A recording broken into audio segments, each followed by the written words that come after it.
tempo é senhor da razão, então nós estamos dando tempo ao tempo. Enquanto isso, o Lula está se perdendo na condução da sua administração, do governo número 3 do Lula.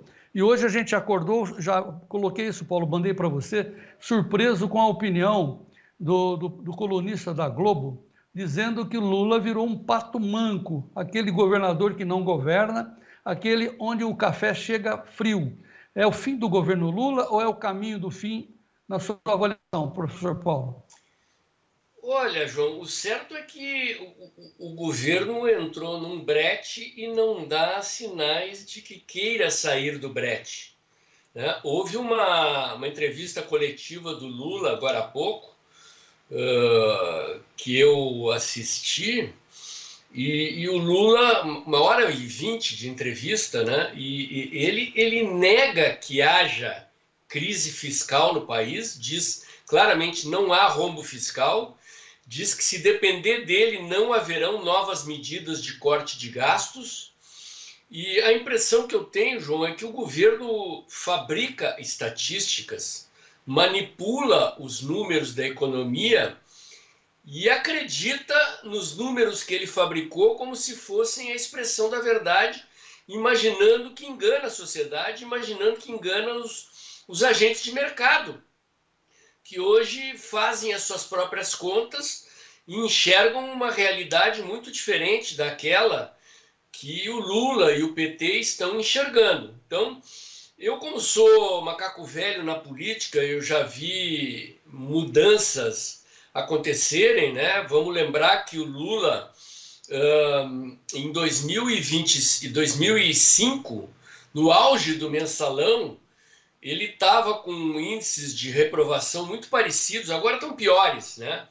Os que eles estão aqui, o PSDB, quando teve a oportunidade de pedir o impeachment do Lula, não pediu, e achava que o Lula ia sangrar no cargo e o PSDB ia ganhar a eleição seguinte, e o Lula terminou se reelegendo e depois elegendo e reelegendo a Dilma, né? Então, a política está sempre sujeita à mudança. Eu acho que é a atividade humana mais sujeita à mudança.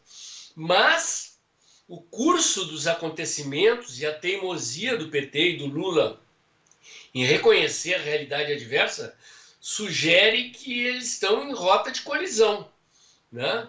E que a inflação vai continuar corroendo a percepção da sociedade em relação a esse governo. A perspectiva é de que a inflação vai ficar bem acima do teto da meta ao longo de todo o ano, está batendo 5,5%, com perspectiva de chegar a 6%, e o Lula parece esperar que o Banco Central resolva isso sozinho.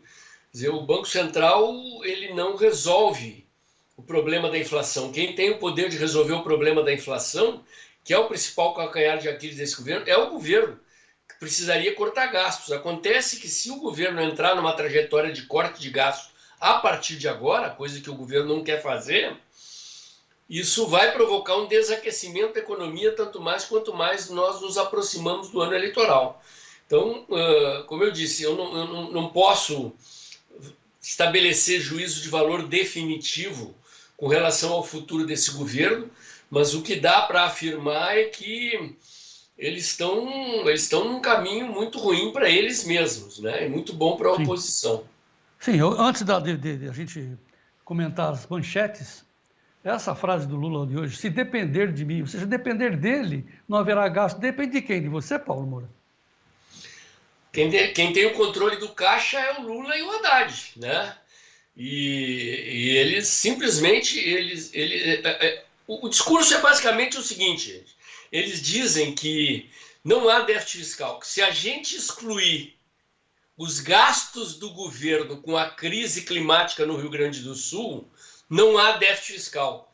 Ora, é mais ou menos como um pai de família dizer assim, não, o gasto que eu estou tendo com saúde e educação dos meus filhos não é gasto, é investimento. Tá certo. Então não conta. Só que se você for olhar para a conta bancária, o dinheiro saiu da conta. Você está no buraco. Não adianta tapar o sol com a peneira, que é o que o Lula está fazendo. Então, como eu disse, se meteram num brete e não dão sinais de que querem dar marcha ré estão caminhando para o abatedouro. Ele não engana pessoas experientes como você. Então, como eu disse, o Merval Pereira, que é articulista da Globo, está dizendo que o Lula entregou, virou um pato manco. O café já está chegando frio para ele lá no Palácio do Planalto. E também para o Kassab, o Centrão, o líder do Centrão, né? Está dizendo que... Eu tenho uma manchete aí, também do Globo. O Kassab disse que se Lula perderia a eleição se ela fosse hoje.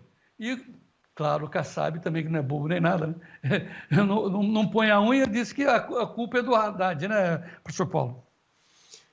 Ele diz que o Haddad é um ministro fraco, no que ele tem toda a razão. Eu já fiz vídeo no canal falando que o Haddad não tinha mais condições de ficar no cargo, que deveria ser demitido, especialmente depois daquela entrevista que ele deu para a CNN, a coisa acho que de uns 10 dias atrás, no qual ele foi simplesmente humilhado pela jornalista Thaís Herédia, né?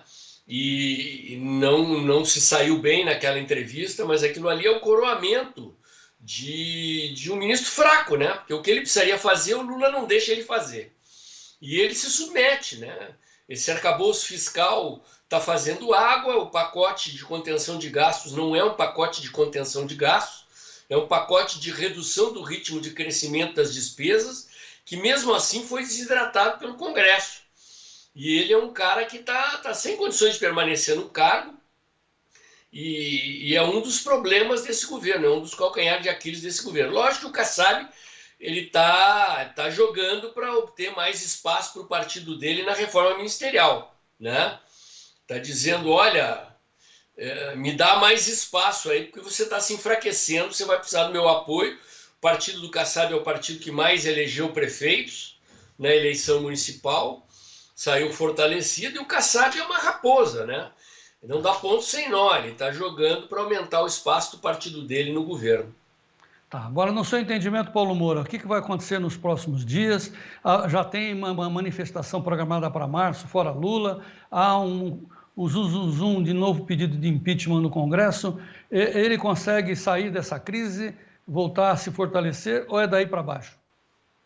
Não, se não mexer na questão do déficit fiscal e não conseguir reverter a inflação, é daí para baixo, não. É daí para baixo, porque assim, o governo fica alardeando o índice de desemprego baixo, fica alardeando o crescimento da economia, mas o fato é que não adianta o povo estar empregado se o povo chega no supermercado e o dinheiro não dá para encher o cestinho do supermercado, né?